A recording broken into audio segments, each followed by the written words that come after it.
بسم اللہ الرحمن الرحیم۔ سورہ ہود ہم نے شروع کی ہے۔ آج بفضلہ تعالی 12واں پارہ شروع کریں گے۔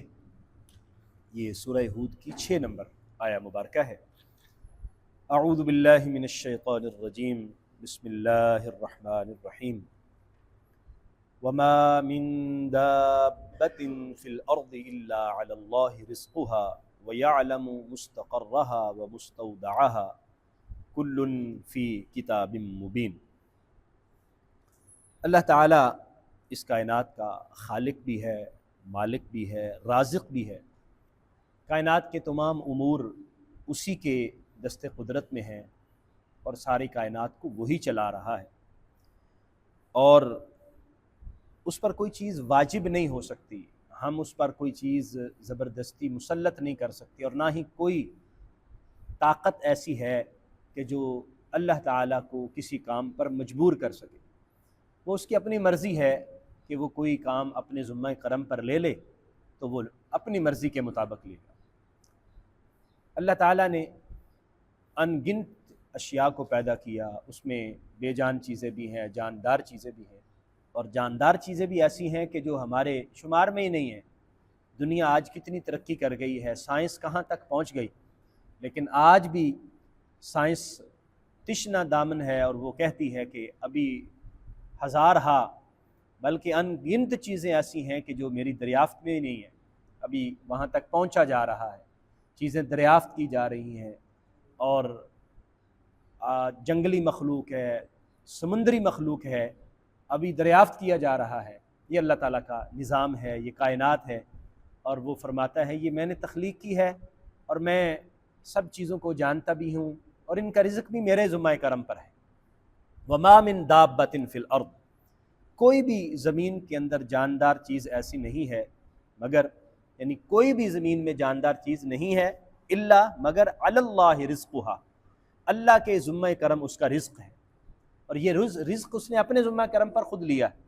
اور آپ دیکھیے کہ کیسی کیسی دنیا میں بسنے والی چیزیں ہیں، اور آج ہمیں سائنس بتاتی ہے، بلکہ آج تو نظر آتا ہے جیوگرافک چینل اور اس طرح کے چینل وہ دکھاتے ہیں کہ کس قدر دیو قامت مچھلیاں، اتنی بڑی بڑی مچھلیاں کہ ایک لقمہ ان کا پتہ نہیں کتنی مچھلیوں پر محیط ہوتا ہے، اور وہ روزانہ ان کو بھی اللہ سمندر میں پانی میں رزق دیتا ہے۔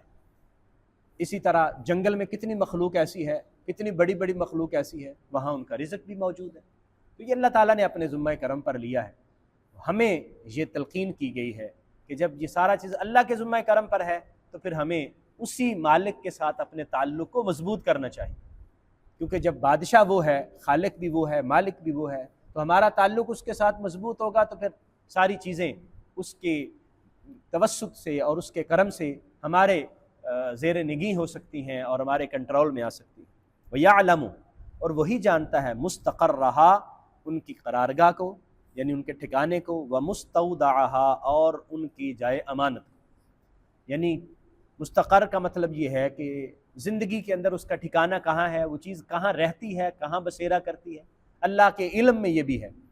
اور اللہ سبحانہ و تعالی یہ بھی جانتا ہے کہ مرنے کے بعد اس نے کہاں رہنا ہے، اس کی قبر کہاں ہے یا نہیں ہے، مرنے کے بعد کا اس کا آگے والا مرحلہ کیا ہے۔ کل فی کتاب مبین، یہ ساری کی ساری چیزیں اللہ نے کتاب مبین میں لکھ دی ہیں، یہ ساری کی ساری کتاب مبین میں موجود ہیں، جس کو ہم لوح محفوظ کہتے ہیں۔ یعنی یہ کائنات کا جب آغاز ہوتا ہے تو فرمایا سب سے پہلے اللہ تعالیٰ نے قلم کو پیدا کیا، لوح کو پیدا کیا، پھر فرمایا لکھ۔ قلم نے پوچھا کیا لکھوں، فرمایا جو کچھ ہوا اور جو ہونے والا ہے سارا لکھ۔ تو سارا کچھ لکھ دیا گیا ہے، اور وہ اللہ تبارک و تعالیٰ کی حکمت کے مطابق وقوع پذیر ہو رہا ہے۔ وَهُوَ الَّذِي خَلَقَ السَّمَاوَاتِ وَالْأَرْضَ فِي سِتَّةِ أَيَّامٍ، وہی ذات ہے جس نے آسمان و زمین کو 6 دنوں میں پیدا کیا۔ وَكَانَ عَرْشُهُ عَلَى الْمَاءِ، اور اس کا تخت جو ہے، اس کا عرش جو ہے وہ پانی پر تھا۔ اللہ تعالیٰ نے زمین و آسمان 6 دن میں پیدا کیے۔ یہ 6 دنوں سے کیا مراد ہے، ہم اپنی فہم کے مطابق اس کو سمجھنے کی کوشش کرتے ہیں اور اس کی وضاحت کی کوشش کرتے ہیں۔ کوئی کہتا ہے جی 6 دن سے یہ مراد ہے، کوئی کہتا ہے 6 دن سے یہ مراد ہے، کوئی کہتا ہے اس سے مراد ہزاروں سال ہیں، لیکن اللہ تبارک و تعالیٰ جانتا ہے اس سے مراد کیا ہے۔ لیکن اس نے ہمیں یہ بتا دیا ہے کہ یہ میری قدرت کے اندر، آسمان و زمین اگر اللہ چاہے تو ایک لمحے میں پیدا فرما سکتا تھا، لیکن یہ اس کی مرضی ہے۔ پھر دوسری بات یہ ہے کہ یہ جو 6 دن ہیں، یہ دن بھی ہم ویسے اپنی مرضی کے مطابق سمجھتے ہیں، ورنہ اس وقت جب یہ آسمان و زمین پیدا ہوئے تھے اس وقت تو سورج ہی نہیں تھا۔ ہم دنوں کا حساب سورج سے کرتے ہیں نا جی، سورج طلوع ہو گیا تو دن شروع ہو گیا، سورج غروب ہو گیا تو دن ختم ہو گیا، اس وقت تو سورج ہی نہیں تھا، تو پھر دن سے کیا مراد ہے؟ تو بعض مفسرین فرماتے ہیں کہ اس سے مراد 6 دور ہیں، 6 پیریڈز ہیں۔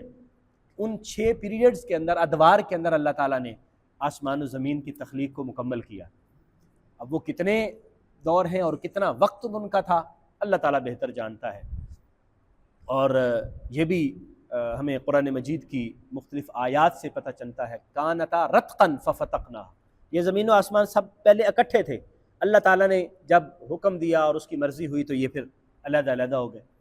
یہ بھی ہمیں سائنسات بتاتی ہے، لیکن اس میں کتنا ٹائم لگا یہ اللہ تعالیٰ بہتر جانتا ہے۔ اور اس وقت اللہ کا عرش تھا یا پانی تھا، یعنی اللہ کے عرش کے نیچے صرف پانی تھا، اور یہ بھی سائنس نے ثابت کیا ہے کہ سب سے پہلے پانی کی تخلیق ہوئی ہے۔ اللہ تبارک و تعالیٰ کی قدرت ہے، بہت ساری چیزیں آج ہم سمجھ رہے ہیں، لیکن چند 100 سال پہلے یا چند سال پہلے انسان کا فہم وہاں تک نہیں پہنچا تھا، آج پہنچا ہے۔ ممکن ہے کہ انسانی فہم ابھی تک وہ سفر کر رہا ہے اور آگے بڑھ رہا ہے۔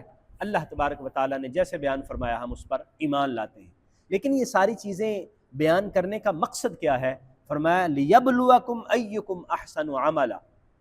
اللہ تعالیٰ نے یہ ساری تخلیقات اس لیے کی تاکہ اللہ تمہیں آزمائے کہ تم میں سے عمل کے اعتبار سے اچھا کون ہے۔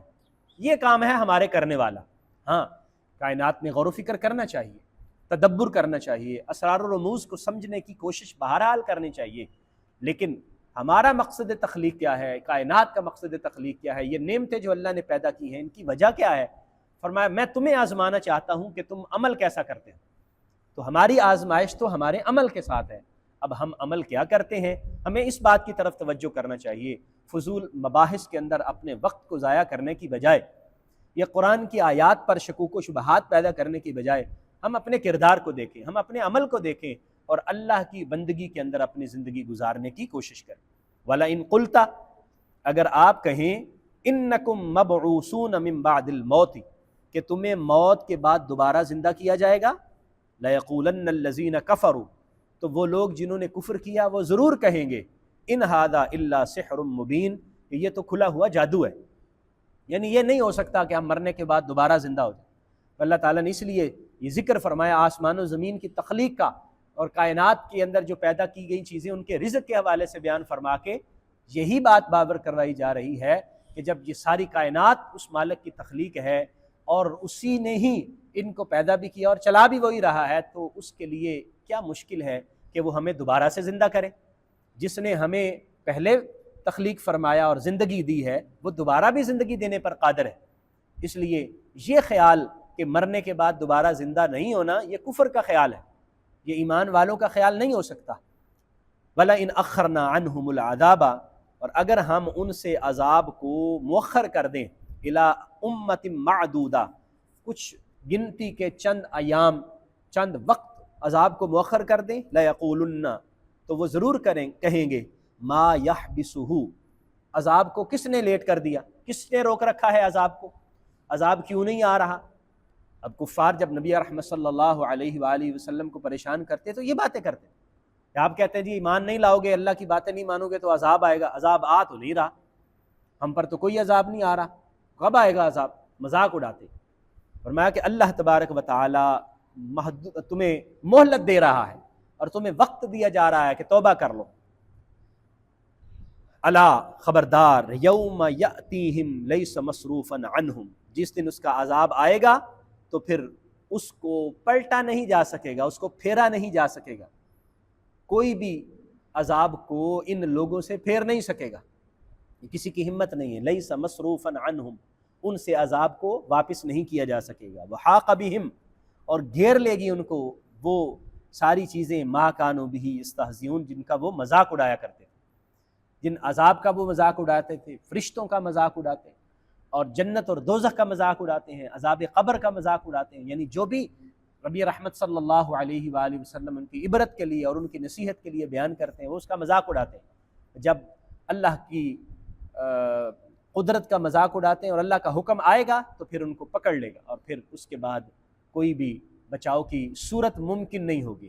اس لیے آج یہ بار بار بات بتائی گئی کہ آج اس کو انسان سمجھ لے اور اپنی مقصد حیات کو جان لے اور غور و فکر کر لے، اور اس دنیا کو اللہ اور اس کے پیارے نبی صلی اللہ علیہ وسلم کی اطاعت کے مطابق اطاعت میں گزار کر ان کو راضی کر لے۔ یہی انسانی زندگی کی بہتری اس دنیا میں بھی اور اس دنیا میں بھی۔ اس لیے اللہ تبارک و تعالیٰ بار بار ان چیزوں کو بیان فرماتا ہے تاکہ ہم اس سے نصیحت حاصل کریں اور اپنی دنیا کو بہتر بنا سکیں، اور اس دنیا کو بہتر بنانے کا مطلب اپنی آخرت کو بہتر بنانا ہے۔ اللہ تعالیٰ ہمیں توفیق عطا فرمائے، آمین۔ وآخر دعوایا ان الحمد للہ رب العالمین۔